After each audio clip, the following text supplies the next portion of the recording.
और प्रभु ने कहा when you pray, And the Lord said, जब तुम प्रार्थना करो, जब तू प्रार्थना करे, when you pray. ये नहीं कहा अगर तू प्रार्थना करे, He didn't say if you pray, ये कहा जब तू प्रार्थना करे. but he said when you pray. That means Jesus expects his people that they would be praying people. इसका मतलब यीशु अपने लोगों से ये उम्मीद करते हैं कि उसके लोग प्रार्थना करने वाले लोग हैं. Amen. प्रार्थना करना केवल जो परमेश्वर के सेवक हैं केवल उनका नहीं, मगर हर एक उस व्यक्ति का जो मसीह में है. ये आपका लाइफस्टाइल होना चाहिए, आपकी जीवन शैली होनी चाहिए. Prayer is not just meant for those who serve God or servants of God, but for each and every believer, prayer should be a lifestyle. Amen. और अगर हमारे जीवनों में प्रार्थना नहीं है तो हम कभी भी वहां नहीं पहुंच सकते और वो इम्पैक्ट नहीं ला सकते जो परमेश्वर चाहता है कि हमारे द्वारा हम लेकर आए. And if we do not pray, we can never reach to the place where the Lord wants to take us or the impact that He wants us to have. Okay. So प्रभु ने जब शुरू किया तो प्रभु ने कहा ऐसे मत प्रार्थना करना जैसे ढोंगी करते हैं, क्योंकि उसने कहा hypocrites love to pray. And He said, when He started, He said, don't pray like the hypocrites, क्योंकि ढोंगियों को प्रार्थना करने से प्यार है. For they love to pray. उनको प्रार्थना करना बड़ा पसंद है, उनको प्यार है प्रार्थना करने से. Not because they love God.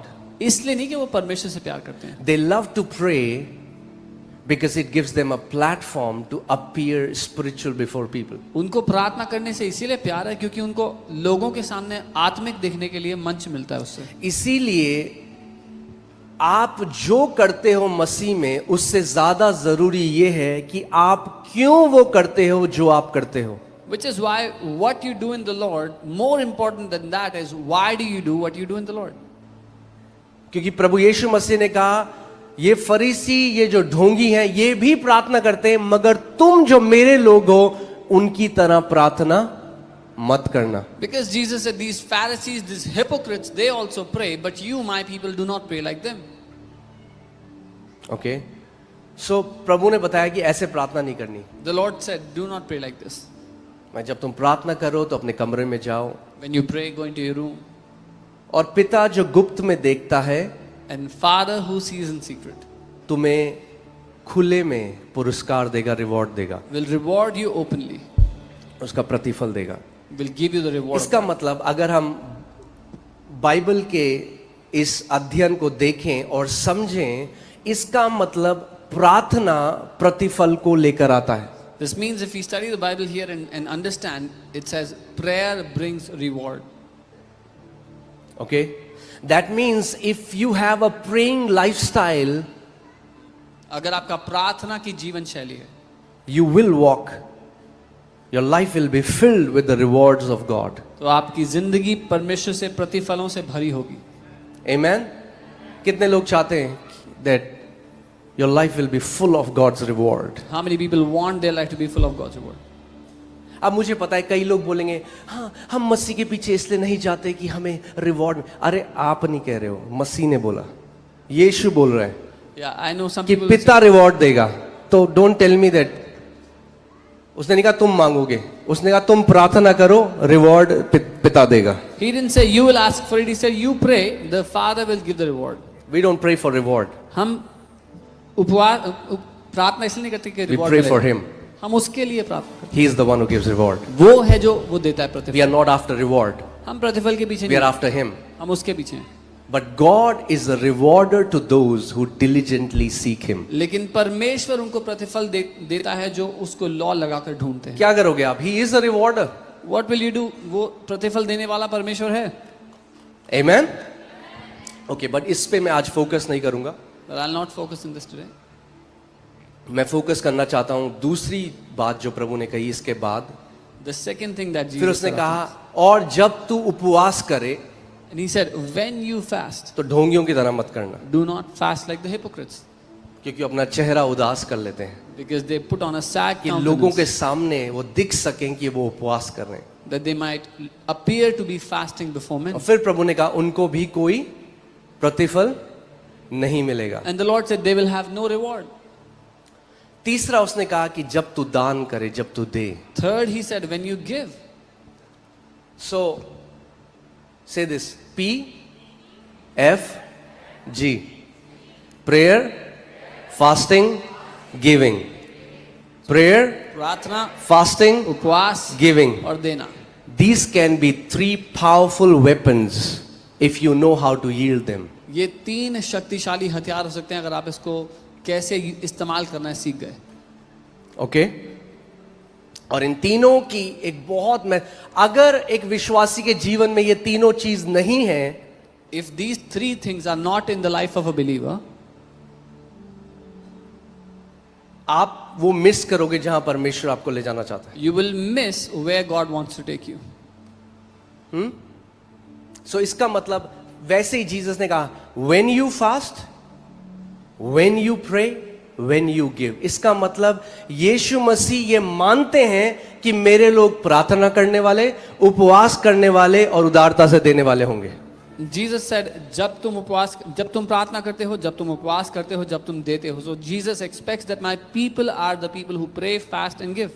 He didn't say if you pray. उसने ये नहीं कहा अगर तुम प्रार्थना करो. He said when you pray. उसने कहा जब तुम प्रार्थना He didn't say if you fast. करो. उसने नहीं कहा अगर तुम उपवास करो. He said when you fast. उसने कहा जब तुम उपवास करो. He didn't say if you give. उसने ये नहीं कहा अगर तुम दो. He said when you give. उसने कहा जब तुम दो. अगर इन 3 चाबियों को आप सीख गए अपने जीवन में अप्लाई करना और ये केवल एक इवेंट ना हो मगर लाइफस्टाइल हो जाए आपकी, तो आपकी बढ़ोतरी को कोई रोक नहीं सकता यीशु के नाम में। If you learn these 3 keys and they become your lifestyle, no one can stop your growth in life. Okay so आज मैं ज्यादा ध्यान फास्टिंग पे देना चाहता हूं because I want to set the tone for the coming 40-day fasting. I want to give more attention to fasting क्योंकि आने वाले 40 दिनों के लिए मैं टोन सेट करना चाहता हूँ. ओके कि आप उसका महत्व समझो, That you understand the significance of it.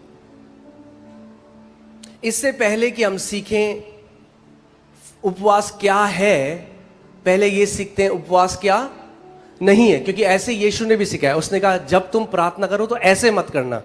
सो अब मैं आपको बताता हूं पहले उपवास ऐसे मत करना, फिर हम देखेंगे कैसे करना है, मगर पहले सीखते हैं ऐसे मत करना। So before we learn what is fast, let us learn how not to fast, just as Jesus taught us. Okay, if you're writing, you can write it down. Fasting is not to bend God's will under our will. उपवास परमेश्वर की इच्छा को हमारी इच्छा के अधीन झुकाने के लिए नहीं है. परमेश्वर पिता, मैं एक लड़के को पसंद करती हूँ, Oh, Father God, I like a boy.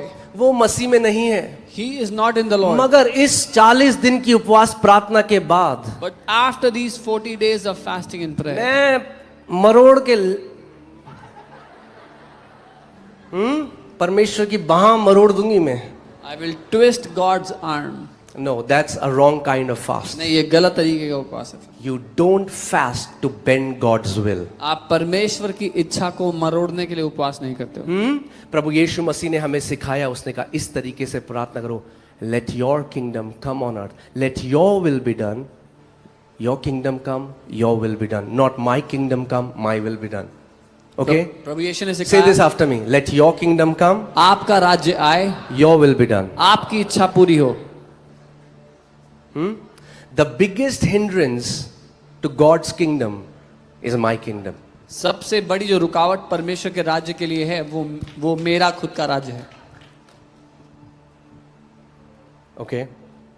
So, fasting क्या है? परमेश्वर की इच्छा को मरोड़ना नहीं है. Fasting is not bending the will of God. Fasting is not a bargain. ये मोल भाव करना नहीं है. क्योंकि मैंने उपवास किया, Because I fasted, प्रभु तुझे देना पड़ेगा. God you have to give. God doesn't owe you anything. परमेश्वर आपके लिए किसी भी बात के लिए कर्जदार नहीं है. God doesn't owe you anything. परमेश्वर आपके किसी भी बात का कर्जदार नहीं है. Don't try to bargain with him because you remain hungry for some days. उससे मोल भाव मत करो कि क्योंकि कुछ दिन आप भूखे रहते। और मैं इसको ये कैसे कहता हूं, उपवास सौदा, पड़ोसी को बोलो बोलो उपवास सौदा नहीं है। Fasting is not a deal. कई लोग कहते हैं हमने तो उपवास किया, परमेश्वर ने कुछ नहीं किया हमारे लिए। Some people say we fasted, God did nothing for us. तो क्यों करा फिर? And why did you fast? आप मतलब ही नहीं समझे फास्टिंग का। You did not understand fasting at all. आपको लगा ये आत्मिक कुछ भी पाने की कुंजी, अलादीन का चिराग नहीं है उपवास करना। Fasting is not Aladdin's genie. हाँ, वो स्पिरिचुअली विश पूरी करने के लिए नहीं करते हम उपवास, कि जो मैं मांगूंगा वो मुझे मिल जाएगा। तपस्या नहीं है We don't fast so that whatever I want I will get. कि यीशु मसीह आपके सामने प्रकट हो लगे, बोल तुझे क्या चाहिए। Jesus will not appear before you saying ask what you want. नहीं, फास्टिंग ये है कि हम घुटनों में आके बोलें पिता तुझे क्या चाहिए। Fasting is that we come to our knees and say, Father, what do you want? Fasting is not God appearing before you and saying what do you want. Fasting is you appearing before God and saying God what do you want from my life. उपवास ये नहीं कि पिता आपके सामने आ जाए और कहे क्या चाहिए, लेकिन उपवास ये है कि आप पिता के सामने आ जाए और कहे पिता आपको मेरे जीवन से क्या चाहिए। Fasting is when I bend my will to come under the will of the Father. उपवास है जब मैं अपनी इच्छा को झुका देता हूँ, पिता की इच्छा के अधीन कर देता हूँ। उपवास परमेश्वर की इच्छा को नहीं मोड़ता, उपवास मेरी इच्छा को मोड़कर परमेश्वर की इच्छा के अधीन लेकर आता है। Fasting does not bend God's will under mine, but fasting bends my will under God's will. Okay, ठीक है, समझ रहे हैं हम लोग क्यों हम उपवास करते हैं, क्यों लोग हैं सालों से उपवास कर रहे हैं, उनके जीवन में कोई फल नहीं है उसका। There are people fasting for years, they have no fruit of it in their life. मैं आज आपको एक ऐसा उपवास बताना चाह रहा हूं जो सच में आपके जीवन में एक परिवर्तन को लेकर आएगा। I want to tell you a fast that will truly bring transformation in your life. Okay, write it down on the point. Fasting does not earn God's love.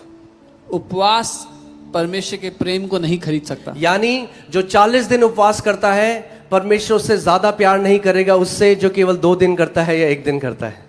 He who fasts 40 days is not more loved by God than him who fasts for 1 or 2 days. Okay?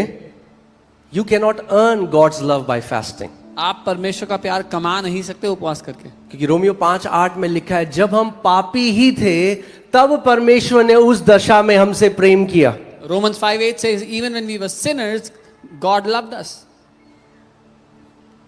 Okay, so देखिए मैं आपको एक चीज बताता हूं और ध्यान से इस बात को सुनना। हम एक इस ऐसे जेनरेशन में जी रहे हैं जहां पे हो सकता है हर कोई एक सिंफुल हर कोई व्यभिचार कर रहा है, ये नहीं है सच, हाँ, या हर कोई शराब पी रहा है, ऐसा नहीं है। But everybody is distracted. Distraction is the new sin of this generation.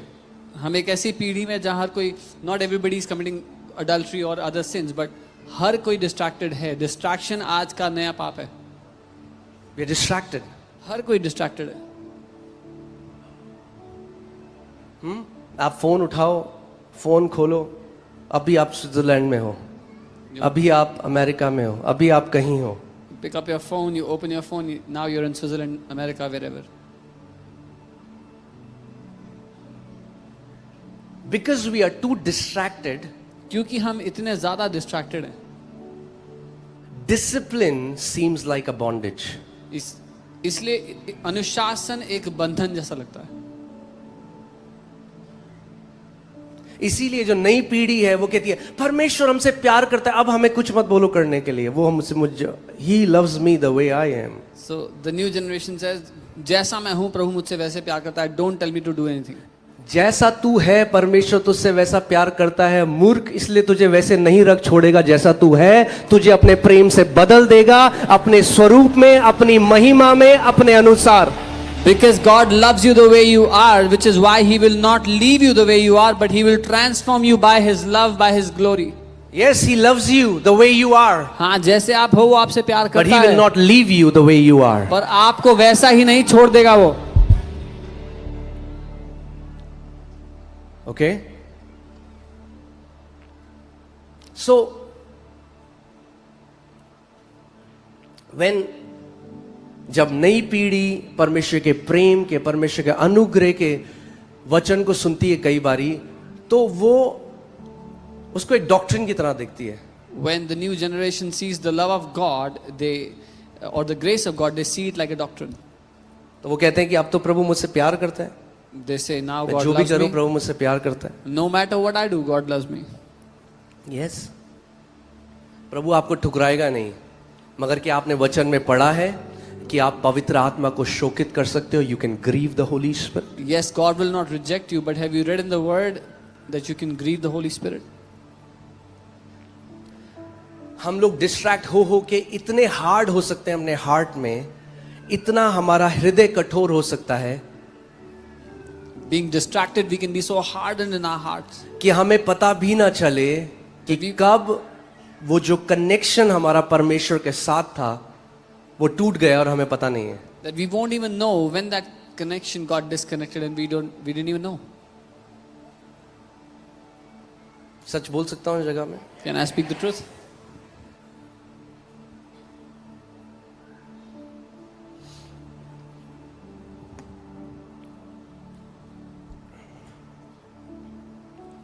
आप कुछ भी ऐसा नहीं कर सकते कि परमेश्वर आपसे ज्यादा प्यार करे या आपसे कम प्यार करे.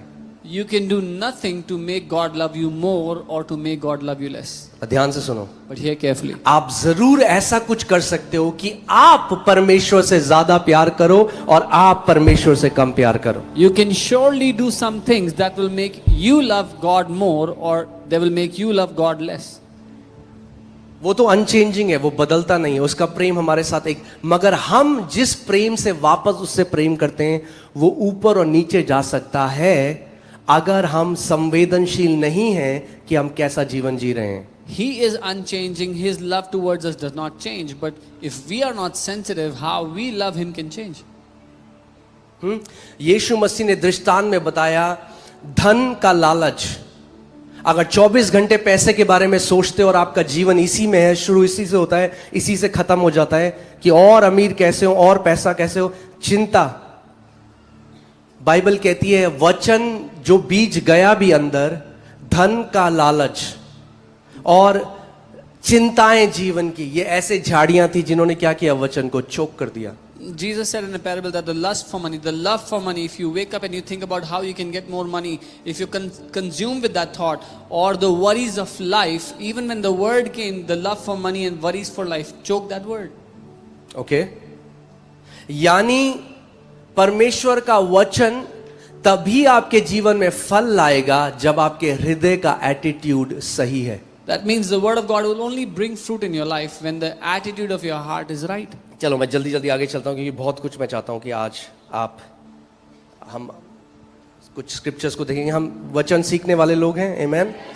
और केवल सीखने वाले नहीं, केवल सुनने वाले नहीं, मगर उस पर चलने वाले हैं. We don't just hear the word, we do according to the क्योंकि word. बाइबल कहती है अगर आप केवल वचन को सुनते हो तो आप धोखे में हो, you are deceived. Bible says if you only hear the word but do not do it, आप धोखे में हो. तीसरा पॉइंट है, fasting is surrender not a demand.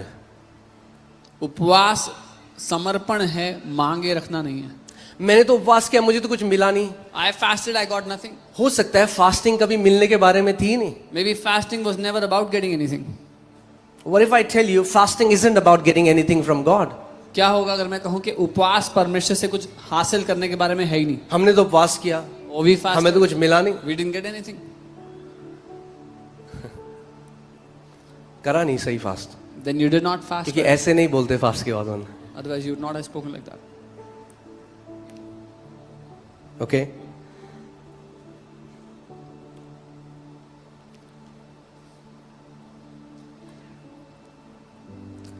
This show, ये एक धार्मिक शो नहीं है.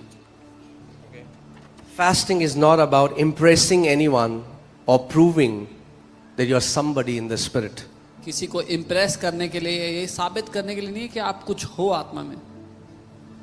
और last, fasting does not change God, fasting changes us. और आखिरी, उपवास परमेश्वर को नहीं बदलता, उपवास हमें बदलता है.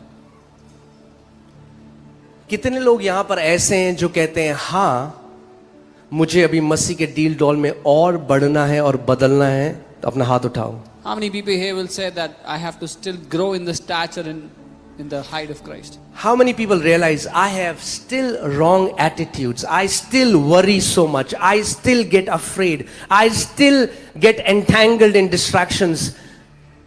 Then we need a lot of change.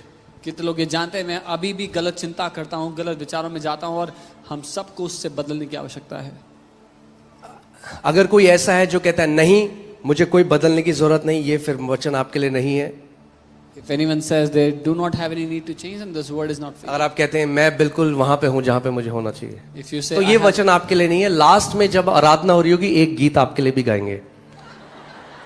if you say I have arrived where I'm supposed to arrive, then this word is not for you. At the मगर end, बाकी जो सब कहते हैं कि हाँ मुझे अभी मसीह के डील डॉल में और बढ़ना है, तो ये वचन हम सबके लिए है. But for everyone else who says I have to grow in the stature of Christ, then this word is for all of you. Okay.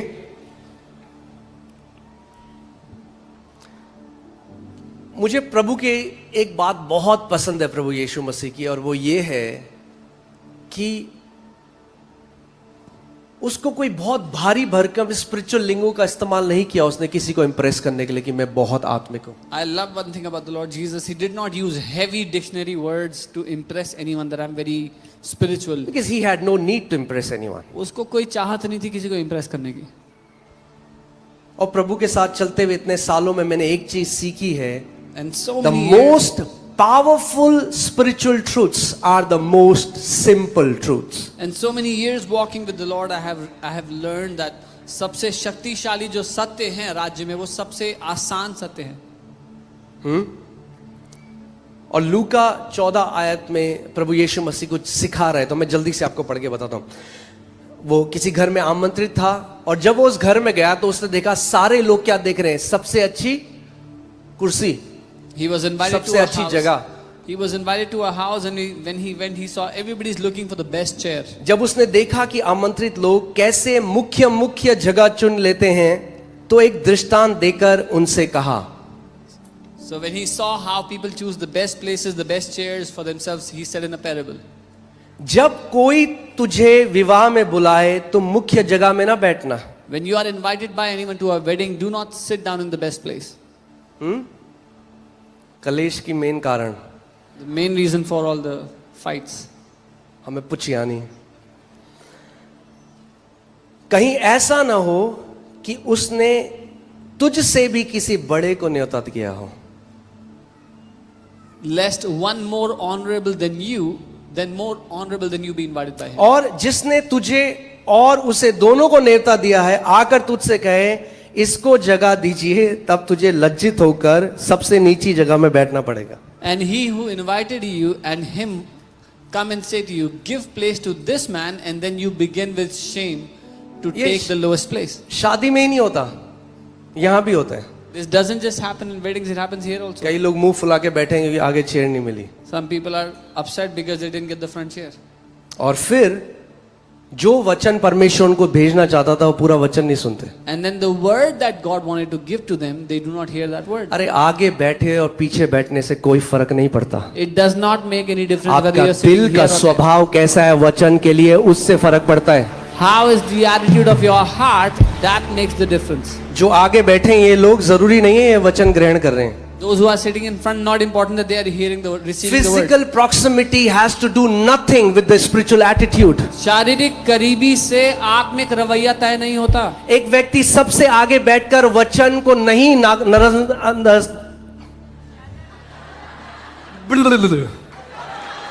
नजरअंदाज कर सकता है, मगर एक व्यक्ति आखिरी कुर्सी पर बैठ के सबसे ज्यादा ग्रहण करके घर जा सकता है.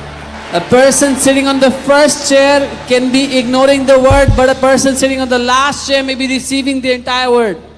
सो जब आप आते हैं आपका क्या आप ज्यादा इस पर ध्यान देते हैं कि मेरी कुर्सी कहां है, या इस बात पे ध्यान देते हैं कि मेरे मन का एटीट्यूड क्या है जब वचन का प्रचार होता है. So when you come to the house of God, what are you more concerned about? Where is my chair, or how is my attitude, that how will I receive the word today?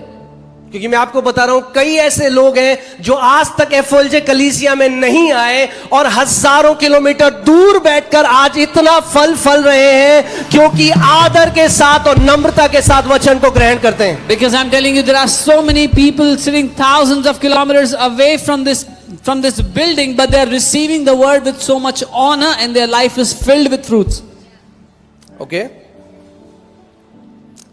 पर जब तू बुलाया जाए तो सबसे नीची जगह जाकर बैठ, But when you are invited, go and sit down in the lowest place. कि जब वो जिसने तुझे नेता दिया है तुझसे कहे हे मित्र आगे बढ़कर बैठ, तब तेरे साथ बैठने वालों के सामने तेरी बड़ाई होगी। So that when he who invited you comes, he may say to you, friend, go up higher, then you will have glory in the presence of those who sit at the table with you. Isn't that amazing? That Jesus doesn't shy away to even share these basic practical teachings. क्या ये हैरानी की बात नहीं है कि यीशु ऐसी साधारण प्रैक्टिकल शिक्षा दे रहा है?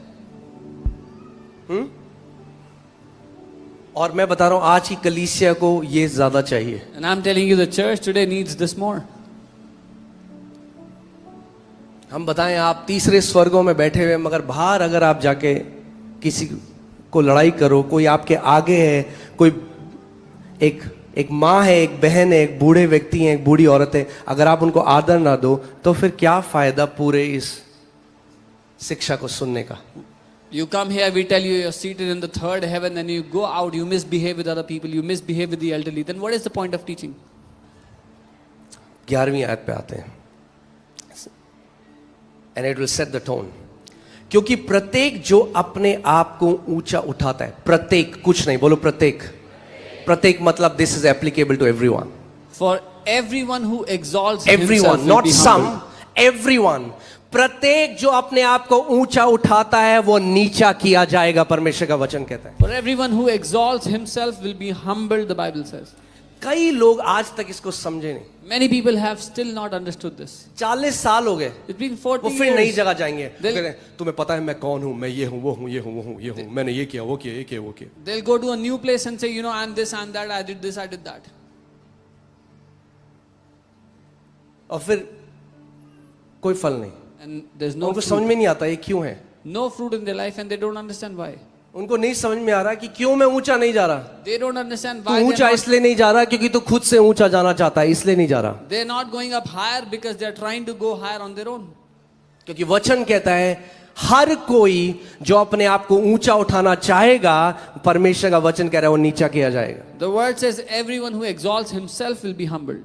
मगर गुड न्यूज है, But there's a good news. जैसे हर कोई जो अपने आप को ऊंचा उठाने की कोशिश करता है वो नीचा किया जाएगा, परमेश्वर कह रहा है वैसे ही जो अपने आप को दीन करता है वो ऊंचा उठाया जाएगा। Just as anyone who tries to exalt himself will be humbled, the word of God says everyone who humbles himself will also be exalted. Exalted. वो ऊंचा उठाया जाएगा। God will give you height.